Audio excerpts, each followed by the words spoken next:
झारखंड सरकार और अगर बोले कि हेमंत सोरेन बहुत ही आशान्वित थे कि अगर ये राशि उनको मिलती है, राज्य को प्राप्त होती है, तो ये राज्य के विकास के लिए चौतरफा लाभ होता।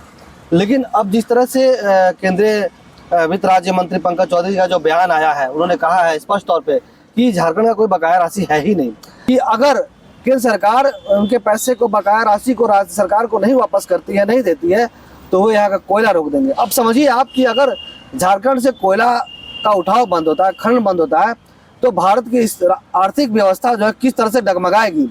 झारखंड सरकार की 1.36 लाख करोड़ रुपए की बकाया राशि अब मिलती नहीं दिख रही है। केंद्रीय राज्य वित्त मंत्री पंकज चौधरी ने लोकसभा में यह स्पष्ट किया है कि झारखंड की कोई बकाया राशि है ही नहीं।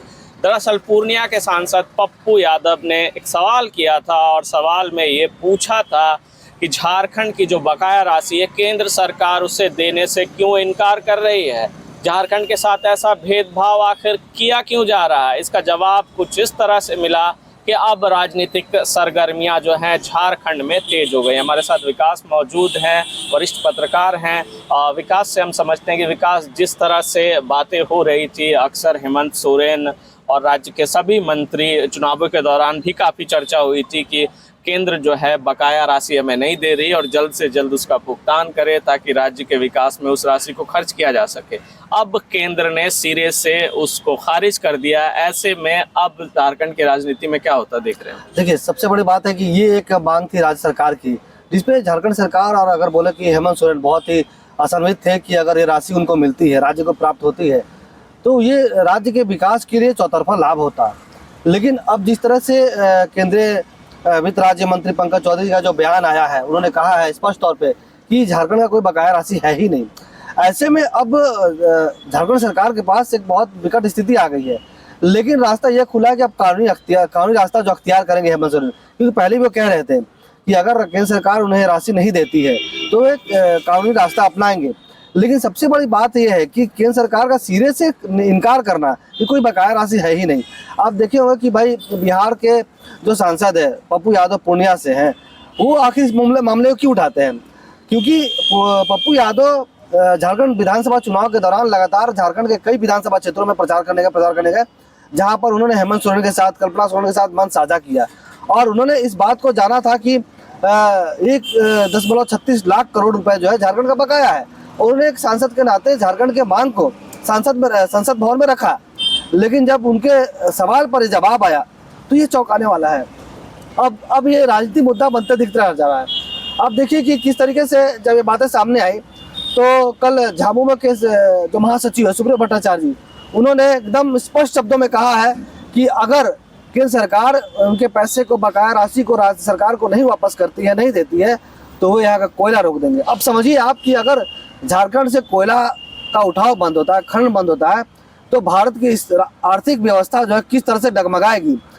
कितनी कंपनियां हैं, कितने स्टील फैक्ट्री हैं जो कोयले पे निर्भर है, कई पावर प्लांट है जो कोयले पे निर्भर है, झारखंड के कोयले पे निर्भर है।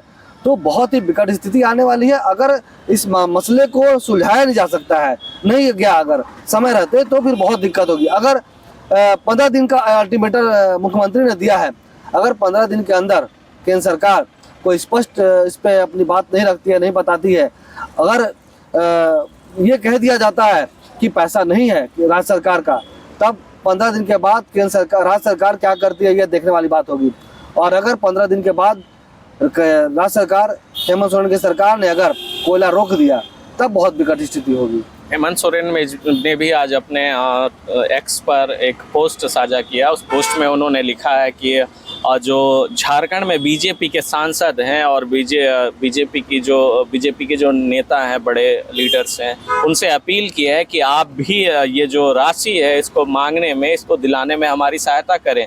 और अगर आप ऐसा नहीं करते हैं तो कहीं ना कहीं झारखंड को लेकर आप क्या सोच रखते हैं जनमानस के बीच स्पष्ट हो जाएगा।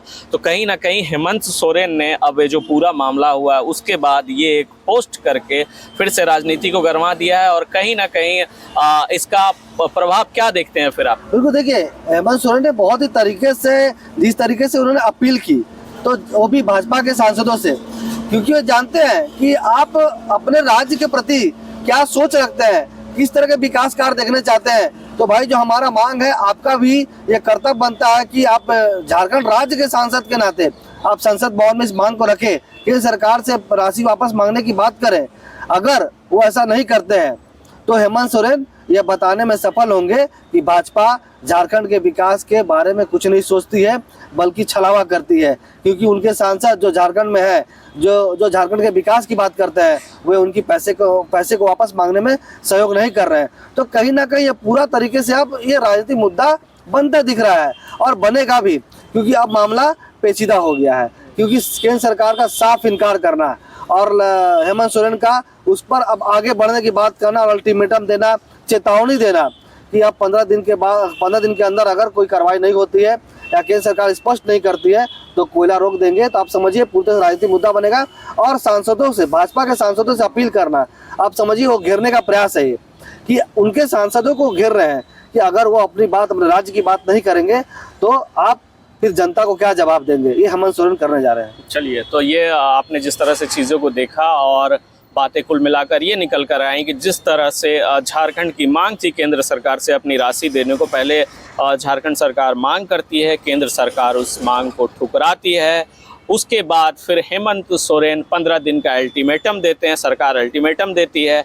और अब एक नई चीज़ ये कि हेमंत सोरेन जेएमएम के नेता हैं, लेकिन बीजेपी के तमाम सांसदों को, बीजेपी के तमाम जो वरिष्ठ नेता हैं उनको आगे करके ये कहलवाना चाहते हैं केंद्र सरकार से कि कहीं ना कहीं ये जो बकाया राशि है देने का आप काम करें। और ऐसे में अगर झारखंड राज्य में इस मामले को बीजेपी नहीं उठाती है तो कहीं ना कहीं बीजेपी की जो छवि है वो थोड़ी सी धूमिल होगी, ऐसा सोच रहे हैं हेमंत सोरेन। और इसी को लेकर कहीं ना कहीं ये जो राजनीतिक समीकरण है ये रचा जा रहा है, इसका परिणाम क्या होगा, बकाया राशि जो है वो मिल पाएगी या नहीं, ये सारी चीज़ें भविष्य के गर्त में छिपी हुई हैं।